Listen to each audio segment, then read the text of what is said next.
Stellar XLM fans, I've got something that's gonna shock you. We'll also talk price action. Coinbase has some juicy news for us. The market's warming up a little bit. Lowercase p, this isn't capital pumperoni, this is lowercase p pumperoni, and we're still in the friend zone. I say lots of naughty things, so here's your warning. Happy Wednesday, except for the people that haven't hit the notification bell so they're watching this video on a Thursday.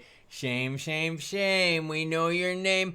54 out of 100 altcoin season X means we're sliding back a little bit. Heat map, we're in the green, but let's be real here. XRP at 290 isn't going to excite us too much, and XLM at 38.8 ain't melting any faces. Now, before we get news, you're the viewer matter most, so I share your comments at the beginning of every video. By the way, I pick these at random times of the day on recent videos. One Manamir says, the air traffic controllers cannot walk away right now. Klaus, you have to go on your vacation because that's when crypto pumps. We all know that. So we don't want air traffic controllers shut down. Keep up the good, bad, and the sad, my friend, from a mad Canadian. Well, hello to my friends up north. Putting a little bit of that, what? Maple syrup, a little bit of cinnamon, a little bit of butter on your bread. Love it, my guys. Cesar Marine says, bro, love the skits. News are great. Skits are saucy. Klaus, thank you. What do y'all think about the edits in the beginning? I didn't do one crazy on today's video. I just want to see what y'all thought. Bedankt. Well, you're welcome. Thanks, Nick. Dropping support on the channel as well. Some Oi Rose. Bitcoin, 123,000 ETH, 4517 XP at 290. Sold 228 while BNB's at 1318.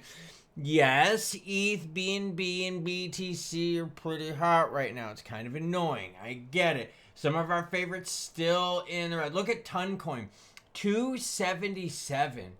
Come on now, everyone. All right, let's talk about it. BitDigital acquires 31,057 ETH. Their holdings now hit over $500 million, 675 million. I'm bringing this up because we talk a lot about strategic reserves and so forth. And do you think this idea of corporate strategic reserves and corporate savings is going to translate over into the retail segment in like a big scale? Like, think of, you know how like people park their money in like bank accounts? Do you think people are going to park like large chunks in ETH? Oh, wait, they are. That's right. We're doing it. We're doing it right now. I'm bringing this up because you're seeing players get big into ETH. You're seeing players get big into BTC. But what's the deal with a lot of these companies? They buy and they hodl. They sit through it. Now there are some firms out there that are playing the pumps and dumps. Kathy Wood seems to be selling and buying every other day. Every day. So you got different strategies out there. So I'm bringing you stories in regards to all those strategies. BitDigital announced Wednesday that it added 31,000 ETH to its treasury, bringing the total holdings to 150,000 ETH. Do you have that in your wallet? Just asking. The acquisition was funded through net proceeds from a recently completed $150 million convertible note offering. By the way, Sailor Strategy, they did not buy this last week. Just putting it out there. They hodled. NYSE listed food company aims to stack 1.2 billion in Bitcoin. Whoa. Shares of Hong Kong-based digital food company DDC Enterprise were up 3.5% Wednesday after announcing it secured an additional 124 million in equity funding to buy more Bitcoin. This is a food company. And you have players outside of the cryptoverse looking at crypto like another way to hedge, another way to preserve their value, another way to even earn some juicy money on their parked money. And this is great. But do you notice though that the bigs are buying BTC and ETH?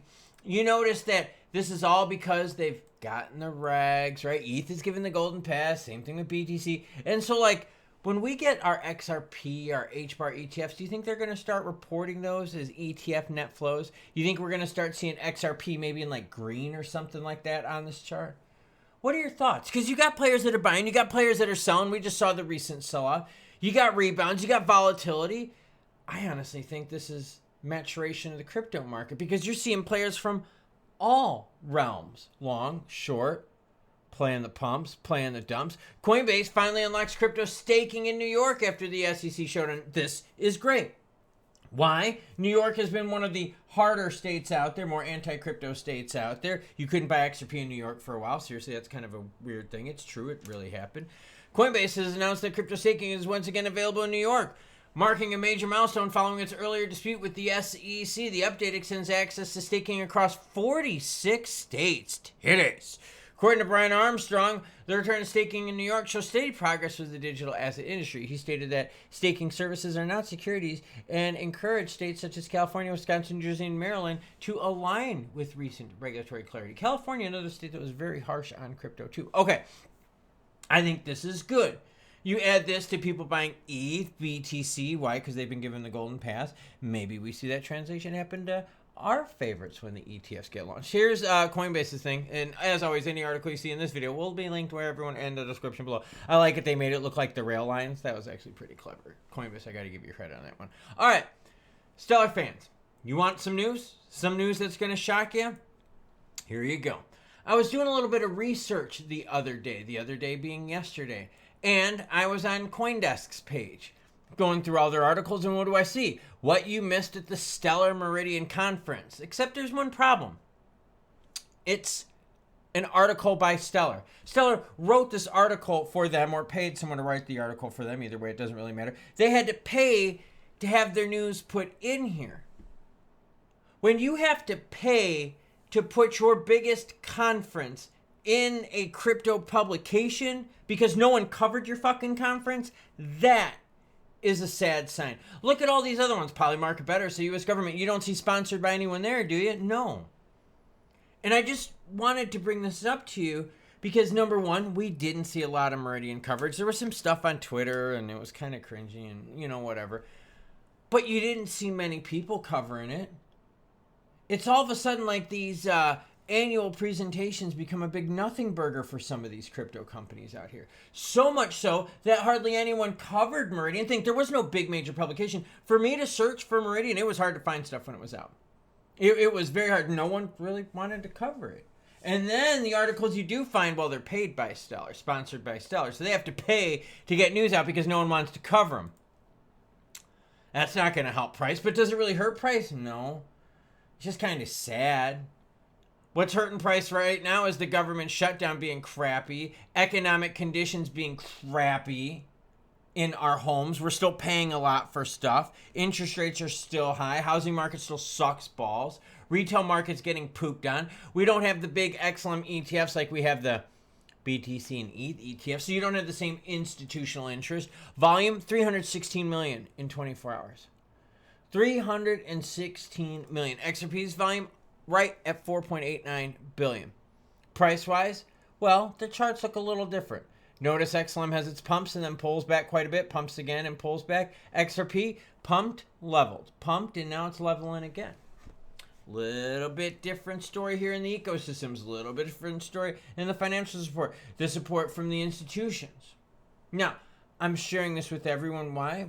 Well, because number one, I think that's pretty pathetic that you have to pay in order to get people to cover your biggest conference about your company, about your product, about your ecosystem of the year. You have to pay people to cover it. That's sad.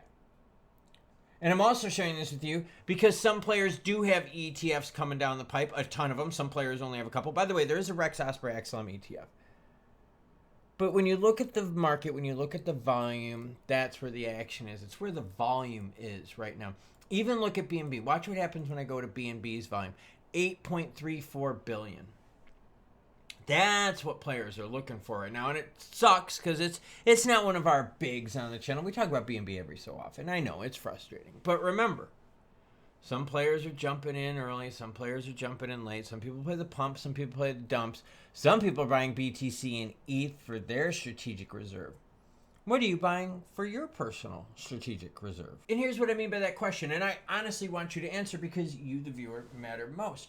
But think about this. Some of us have crypto piles. Some of us have like gold and silver piles that we just will never sell. Maybe it's something we got a super great deal on, something that's super rare, something that's just exotic. Maybe you got into XRP at like 15 cents and you bought a ton and you're like, look, this bag here, I ain't ever touching, but I'll play with these bags over here. What are you into like that in your strategic reserve that you don't plan on touching? Because honestly, I think a lot of us here are fairly spread out between different cryptos. And I want to know from you, what are you spread out on? Y'all know I'm big into hedging my crypto plays with gold and silver. That's why I'm not upset right now with the gold and silver market rally. But a lot of traders use gold and silver to hedge against their risky bets. Some people like to get into risky crypto like you and I, and some people, for them, risk is, I'm going to do an S&P 500 index and I'm going to pay 0.5%. Oh, that's the deal. So let me know what your thoughts are. What are you holding in your strategic reserve? How do people feel about people buying BTC and ETH? Knowing that when we get regs, does that mean they're going to be reporting on XRP on that chart? XLM fans, how do you feel about Meridian needing to be paid to get covered? Oh, that's not a good one. I mean, you can't feel good about it, okay? Anything else? Not that I could think of right now. So choo-choo what? Oh, come on, Blue Jays. Just help us out. Choo-choo what? Choo-choo Sox fans? No, choo-choo bitches.